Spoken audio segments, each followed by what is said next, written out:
भगवान विश्व करी राखा, जो जस करई सो तस फल चाखा। समस्त संसार कर्म की गति से बंधा है। कोई भी जीव किसी भी पल अकर्मा नहीं रहता। मनुष्य के जीवन का निर्माता वो स्वयं है। जो जैसे कर्म करता है वैसा ही शुभ या अशुभ फल उसे मिलता है। महादेव भोलेनाथ, कमल योनि ब्रह्मा जी और मैं भी इस नियम में व्यवधान नहीं डाल सकते। और इस नियम के संचालन का कार्य दिया गया है नवग्रहों को। वे निरंतर आकाश पथ का चक्कर लगाते हुए मनुष्य के पूर्व कर्मों के अनुसार फल देते रहते हैं।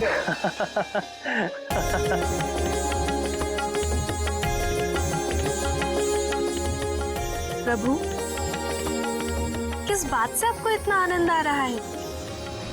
हमें भी बताइए। नवग्रहों में एक ग्रह है शनिदेव।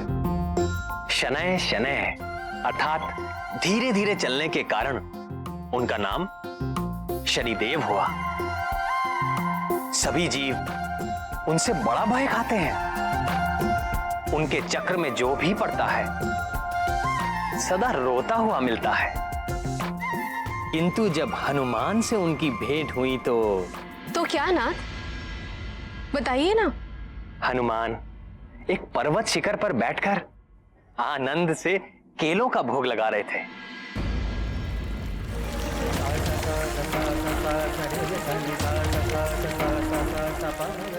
तभी एक धीर गंभीर स्वर ने उनका ध्यान भंग कर दिया। केसरी नंदन,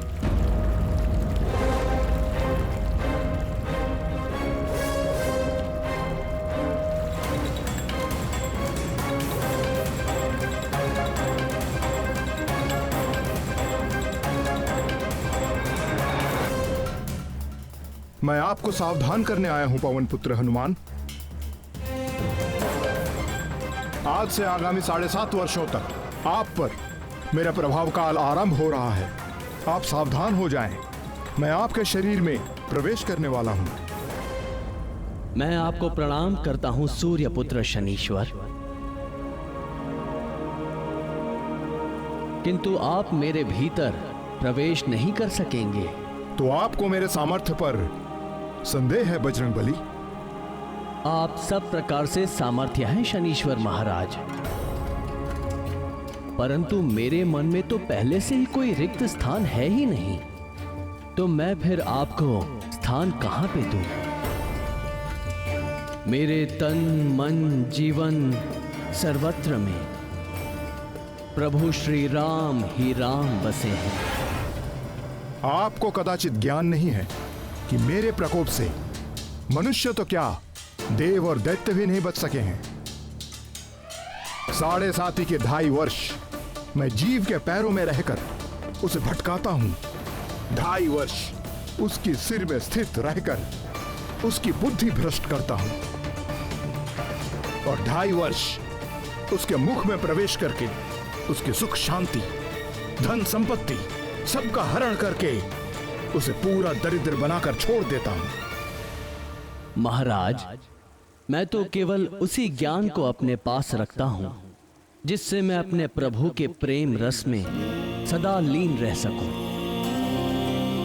शेष सारे ज्ञान को मैं अपने किसी काम का नहीं समझता। ऐसा है तो मेरी 7.5 का थोड़ा और ज्ञान ले लीजिए। अवश्य शनिदेव, कृपा कीजिए। जब मेरी 7.5 चलती है तो प्राणी दुख कष्ट और असुरक्षा से बुरी तरह से घिर जाता है। रोग और व्याधि उसे जकड़ लेते हैं। कभी सर पर छत गिर पड़ती है तो कभी उसके घर में आग लग जाती है। कलह का वातावरण हो जाता है। सब ओर असफलता और पराजय ही मुख फाड़कर खड़ी हो जाती है। कलंक और आरोप लगने लगते हैं। प्राणी अपनी सोच और बुद्धि पर नियंत्रण नहीं रख पाता। मेरे अधीन होकर वो क्रोध और आवेश में आकर अपनी ही हानि कर बैठता है। मन व्यथित रहता है, वाणी कठोर बोलता है, सुख नष्ट हो जाता है, संपत्ति का नाश हो जाता है, दुख, ग्लानि और शोक, इसके अतिरिक्त उसके पास कुछ भी नहीं रहता। सावधान हनुमान, आपकी 7.5 इसी क्षण प्रारंभ हो गई। यदि आप अपना निर्णय नहीं बदल रहे और आपने श्री राम के तुच्छ भक्त से ठान ही ली है, तो आपका स्वागत है शनीश्वर। आपका जो नियम है आप उसका पालन कीजिए और मुझे जो करना है मैं वो करूंगा। आपको पीड़ा देने में मुझे कोई रुचि नहीं है हनुमान, किंतु काल के विधान में मुझे यही कार्य मिला है और मेरे कार्य में कोई बाधा डाल सके ऐसा किसी के लिए संभव नहीं।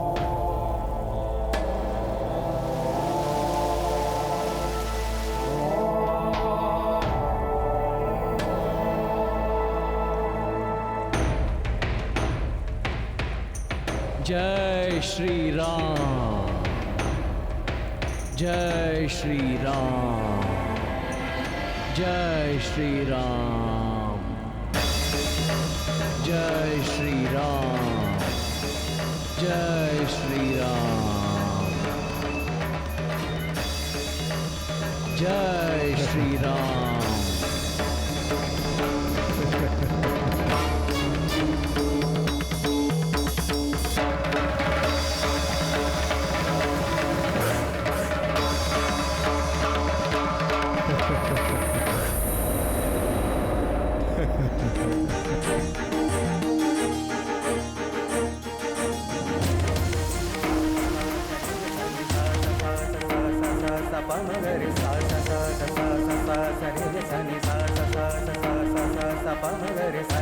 जय श्री राम।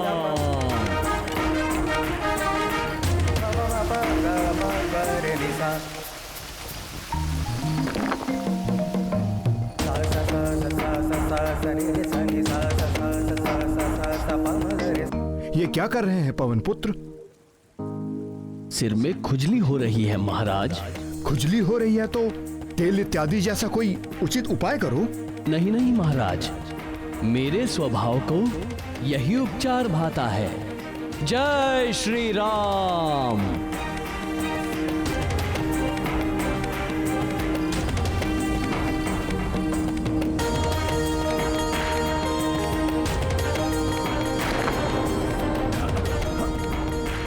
हे मारुति नंदन, इन चट्टानों के बोझ से मैं मरा जा रहा हूं, कृपया इन्हें हटाएं। मुझे क्षमा कर दीजिए।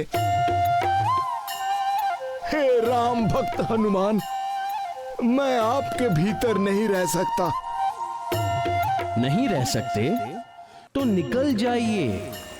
मैं यदि स्वयं निकल सकता तो इसी पल आपको छोड़ देता, किंतु मैं यहां फंस गया हूं। पूरा जगत मुझसे याचना करता है, मैं आपसे याचना कर रहा हूं। मुझे जाने दीजिए। मैं आपको वचन देता हूं कि आज के बाद मैं आपको कभी पीड़ित नहीं करूंगा। मुझे ही नहीं शनिदेव, आप चाहकर भी कभी भी किसी राम भक्त को पीड़ित नहीं कर सकेंगे, क्योंकि जिसके हृदय में राम का प्रभाव हो जाता है उसके ऊपर काल का प्रभाव काम नहीं करता। मैं सदा आपकी बात का स्मरण रखूंगा। हे रामदूत, कृपया आप मुझे जाने दें।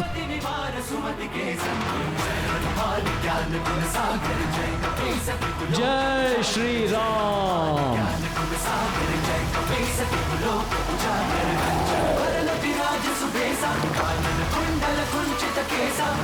वज्र और ध्वजा विराजे, कांधे मूंज जनेऊ साजे।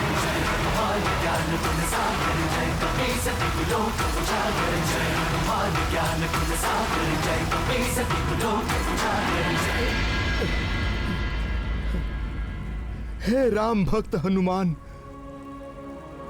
क्या आपसे मुझे थोड़ा तिल तेल मिल सकेगा? मुझसे तो नहीं मिल सकेगा हे सूर्यपुत्र,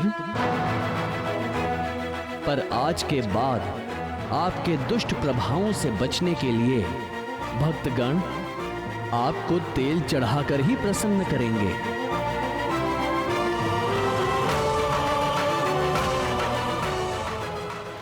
वो तो शनिदेव ने शीघ्र ही उनसे संधि कर ली, अन्यथा बजरंगबली पूरे का पूरा पर्वत अपने शीश पर रख लेते। श्री भगवान के भक्तों पर काल का प्रभाव नहीं होता। कहते हैं कि प्रभु का नाम एक बार लेने से ही करोड़ों पापों का नाश हो जाता है। भगवान शंकर के अंश हनुमान तो निरंतर ही प्रभु श्री राम के नाम का जाप करते रहते हैं। शनिदेव उनका क्या बिगाड़ सकते थे? हृदयनाथ, क्या वास्तव में भगवान भोलेनाथ के अंश से ही हनुमान जी का जन्म हुआ था? निस्संदेह राम भक्त हनुमान भोलेनाथ का अंश है। मेरे प्रति ये उनका अगाध प्रेम ही है, जिसके कारण उन्होंने मेरे सेवक का चोला पहन लिया। अन्यथा कालेश्वर भगवान शंकर सबके स्वामी हैं। मेरे परम आराध्य हैं और मैं उन्हीं को भजता हूं। किंतु कमल नयन, भगवान भोलेनाथ की उस अंश को धारण कौन करेगा? यही प्रश्न जगत जननी पार्वती जी ने भगवान महादेव से किया था।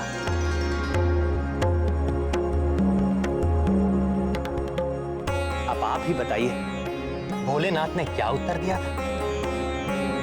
स्वर्गलोक की एक अप्सरा है जिसका नाम है पुंजिक स्थला। स्वर्गलोक की अप्सरा? अप्सरा ने वानर को जन्म दिया, किंतु यह कैसे हुआ स्वामी? मेरी इच्छा होने पर महामाया सब कुछ संभव कर देती है।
अति सुंदर, अति सुंदर।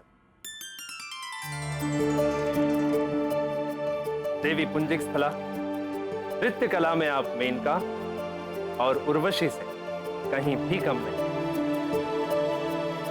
यहां बैठे सभी देवता नृत्य के पारखी हैं, किंतु कोई भी आपके नृत्य में दोष निकालने में समर्थ नहीं। सब आपका अभिनंदन करते हैं।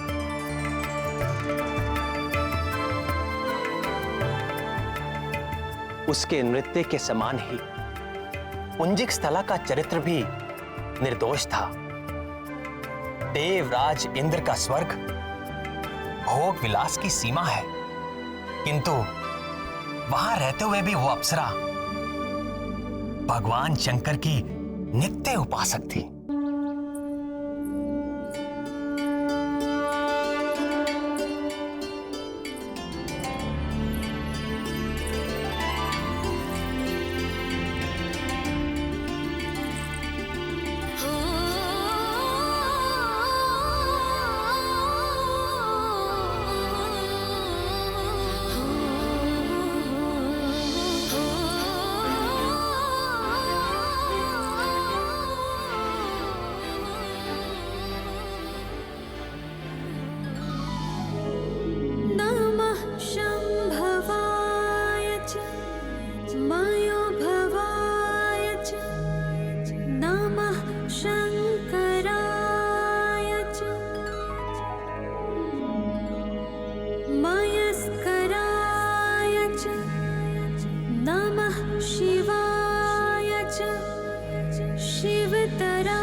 तत्पुरुषाय विद्महे महादेवाय धीमहि तन्नो रुद्रः प्रचोदयात्।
ये तो वानर का शिशु है।